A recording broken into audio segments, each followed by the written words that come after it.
خواہشات سے اس لیے بچ رہا ہے، خواہشات سے اس لیے منہ موڑ رہی ہے کہ اللہ کے سامنے پیشی ہوگی۔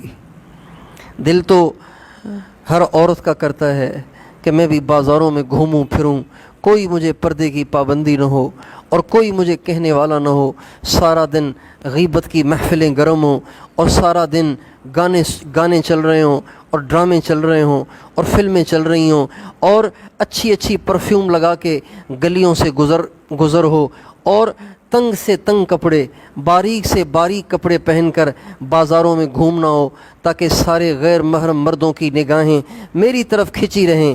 یہ تو بہت لڑکیوں کا دل کرتا ہے، لیکن جو بچیاں اپنے نفس کو پامال کرتی ہیں صرف اس لیے کہ اللہ کے سامنے پیشی ہوگی، اللہ کو حساب دینا ہے، اللہ ان باتوں سے ناراض ہوتا ہے، یہ کہہ کے اپنے نفس کے اندر ابھرنے والے ان تمام ناجائز جذبات کو وہ روکتی ہیں۔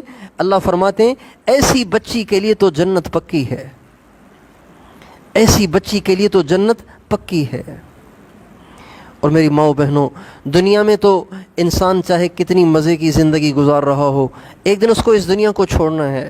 بنگلوں میں رہنے والوں کو ایک دن بنگلوں کو چھوڑنا ہے، اور بڑی بڑی کوٹھیوں میں رہنے والوں کو ایک دن ان کوٹھیوں کو الوداع کہنا ہے اور قبر کی مٹی میں جا کے سو جانا ہے۔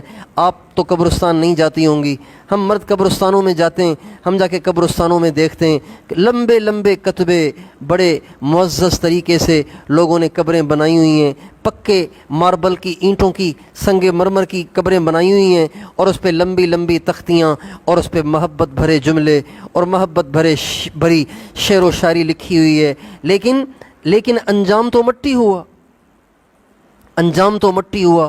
کروڑ پتی بھی اسی قبرستان میں دفن ہیں، اور جو سڑکوں پہ بھیک مانگنے والے مرد عورتیں وہ بھی اسی قبرستان میں دفن ہیں۔ انسان کا انجام مٹی کے سوا اور کیا ہے؟ اللہ تعالیٰ فرماتے ہیں منہا خلقناکم وفیہا نعیدکم ومنہا نخرجکم تارۃ اخری۔ ہم نے تمہیں مٹی سے بنایا ہے، مٹی میں لوٹائیں گے، اسی مٹی سے تمہیں قیامت کے دن کھڑا کیا جائے گا۔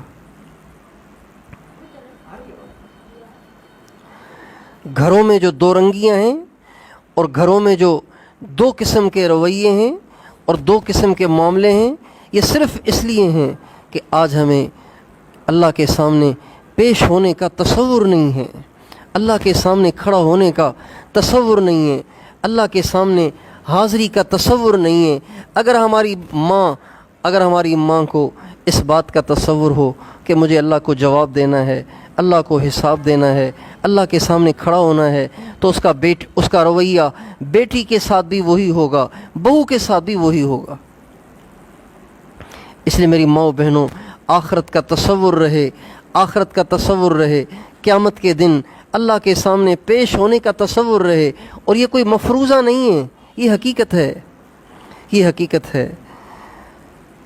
آپ کے سامنے کتنی ساری عورتیں ایسی ہوں گی جن کے مرنے کی عمر نہیں تھی، لیکن وہ مر گئیں، وہ چلی گئیں۔ آج ان کی قبر کو کوئی کھول کر جا کر دیکھے، ان کی قبروں میں کیا ہے؟ ان کی قبروں میں ہڈیوں کے سوا کچھ نہیں ہے۔ ابھی چند دن پہلے ہم نے اپنے محلے کی ایک 3 سال کی بچی کو دفنایا ہے۔ اس کی ماں اتنی پریشان تھی، اس کی ماں بالکل ٹھیک ٹھاک بچی تھی، بارش ہو رہی تھی، اچانک آندھی آئی تو آندھی سے ایک سلیب گر گیا، وہ بچی کے اوپر گر گیا، بچی کی گردن ٹوٹ گئی اور پیٹ میں سریا چلا گیا اور بچی فوت ہو گئی۔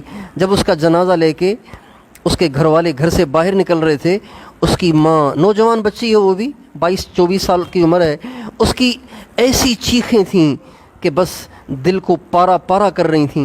جب اس بچی کو لے کر میں نے اس کو قبر میں اتارا، جب میں نے اس کو گود میں لے کر قبر میں اتارا تو بڑا اس بات کا احساس ہو رہا تھا کہ ارے ہم تو سمجھ رہے تھے کہ قبر میں بڑھاپے میں جایا جاتا ہے، ارے ہم تو یہ سمجھ رہے تھے کہ بہت ساری بیماریاں گھیر لیتی ہیں، ڈاکٹر جواب دے دیتے ہیں، اس کے بعد پھر قبر میں جایا جاتا ہے، سارے بال سفید ہو جاتے ہیں، سارا سر سفید ہو جاتا ہے، اور پوتے اور پوتیاں دیکھنے کے بعد ہی جا کے آدمی مرتا ہے۔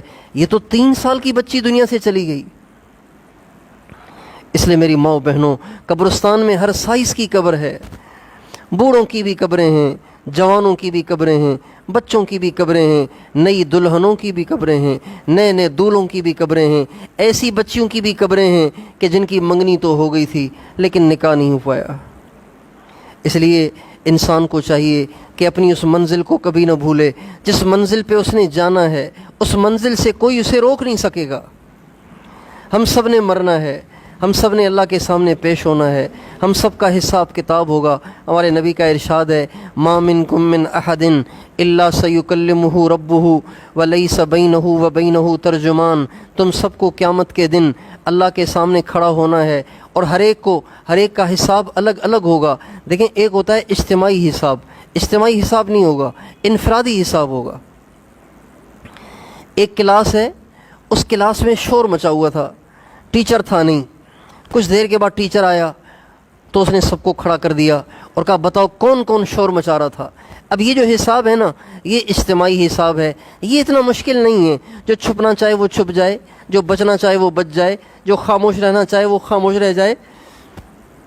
اجتماعی حساب مشکل نہیں ہے، لیکن ہر لڑکے کو الگ بلائے، ہر لڑکے کو الگ الگ بلائے، الگ الگ اس سے پوچھ گچھ کرے، یہ بڑا مشکل مسئلہ ہے، یہ بڑا مشکل مسئلہ ہے۔ ہیرا پھیری بھی نہیں کی جا سکتی، چکر بازی بھی نہیں ہو سکتی، جھوٹ بھی نہیں بولا جا سکتا اور بھاگا بھی نہیں جا سکتا۔ بتائیے کتنا مشکل مرحلہ ہوگا جب آپ کی اور میری، ہم میں سے ہر ایک کی الگ الگ اللہ کے سامنے پیشی ہوگی، اور لیس بینہ و بینہ ترجمان، اللہ اور بندے اور بندی کے درمیان کوئی ترجمان بھی نہیں ہوگا۔ براہ راست اللہ پوچھیں گے اور اللہ فرمائیں گے، ارنی ماذا قدمت، میری بندی مجھے دکھا تو میرے لیے کیا تیار کر کے لائی ہے۔ میں نے تجھے 50 برس موقع دیا، 60 برس موقع دیا، 40 برس موقع دیا، 30 سال موقع دیا۔ تجھے دیکھنے کے لیے آنکھیں بھی تو دی تھیں، تجھے بولنے کے لیے زبان بھی تو دی تھی۔ ان آنکھوں سے میری نشانیاں دیکھ کر تو جنت بنا سکتی تھی، اس زبان سے تو میرا ذکر کر کے، میرے کلام کو پڑھ کر اوروں کا دل خوش کر کے، اوروں کی رہبری رہنمائی کر کے، اوروں کو دین کی باتیں سنا کے تو جنت کما سکتی تھی۔ اور میں نے تجھے کان دیے تھے، ان کانوں سے تو اللہ کا ذکر سن کر، قرآن پاک سن کر، واعظ و نصیحت سن کر تو جنت کما سکتی تھی۔ میں نے تجھے پاؤں دیے تھے، ان پاؤں سے چل کر تو ذکر کی محفلوں میں شریک ہو سکتی تھی، تو بیان جا کے سن سکتی تھی، تو نیکی کی جگہوں میں جا سکتی تھی، مدرسوں کی طرف جا کے تو پڑھ سکتی تھی، تبلیغ میں جا کے تو اللہ کے راستے میں نیکیاں کما سکتی تھی۔ بتا تو نے کچھ کیا کہ نہیں کیا؟ اللہ پوچھے گا، ارنی ماذا قدمت، میری بندی مجھے دکھا تو میرے لیے کیا کر کے لائی ہے۔ فینظر ایمن منہ، اب وہ کہے گی کہ میں پتہ نہیں کیا لائی ہوں، دائیں طرف دیکھے گی، فلا یرا الا ما قدم، کچھ نظر نہیں آئے گا سوائے ان گناہوں کے جو اس نے دنیا میں کیے تھے۔ وینظر اشأم منہ، پھر وہ بائیں طرف دیکھے گی اور ڈھونڈے گی کہ شاید میری زندگی کی کوئی نیکی مجھے مل جائے، لیکن زندگی بھر اسے اللہ تو یاد ہی نہیں تھا، آخرت تو یاد ہی نہیں تھی، بس اس کے ہاتھ میں موبائل تھا، واٹس ایپ تھا، یوٹیوب تھا، فیس بک تھا، سارا دن کبھی میسیجز آ رہے ہیں، کبھی میسیجز جا رہے ہیں، کبھی شادیوں میں، کبھی عقیقوں میں، کبھی فنکشنوں میں، کبھی تقریبوں میں، کبھی شاپنگ کے لیے بازاروں میں، کبھی ادھر کبھی ادھر گھومنا پھرنا، یہی بس اس کی زندگی تھی، کھانا پینا، گھومنا پھرنا، مزے کرنا، یہی اس کی زندگی تھی۔ فینظر اشأم منہ، اب وہ بائیں طرف دیکھے گی تب بھی اسے کچھ نہ ملے گا۔ فینظر بین یدیہ، اب وہ آگے کو دیکھے گی، فلا یرا الا ما قدم، دنیا میں کیے ہوئے گناہوں کے سوا جب اسے کچھ نظر نہیں آئے گا، فلا یرا الا النار تلقاء وجہہ، سوائے جہنم کی بھڑکتی آگ کے اس کو کچھ نظر نہیں آئے گا۔ اور پھر وہاں جو رونا ہوگا، وہاں جو پچھتانا ہوگا، وہاں جو چیخنا چلانا ہوگا، وہاں جو واویلا ہوگی، وہاں جو خون کے آنسو ہوں گے، خون کے آنسو نہیں، خون کے آنسوؤں کی ندیاں ہوں گی، لیکن میری ماؤں بہنوں وہاں کچھ نہیں ہو سکے گا۔ آج اللہ نے ہمیں موقع دیا ہے کہ آج ہم زندگی گزارتے ہوئے ہر وقت اپنی نگاہوں کے سامنے اس منظر کو رکھیں، کیا بنے گا جب اللہ قیامت کے دن سب کو سامنے کھڑا کرے گا، سب کو پیش کرے گا، زندگی بھر کا حساب لے گا۔ اوفو، میری ماں بہنوں کتنی پریشانی ہوگی۔ جنہوں نے دنیا میں اللہ کی نہیں مانی ہوگی وہ کتنے پریشان ہوں گے، کتنے پریشان ہوں گے، کتنے پریشان ہوں گے۔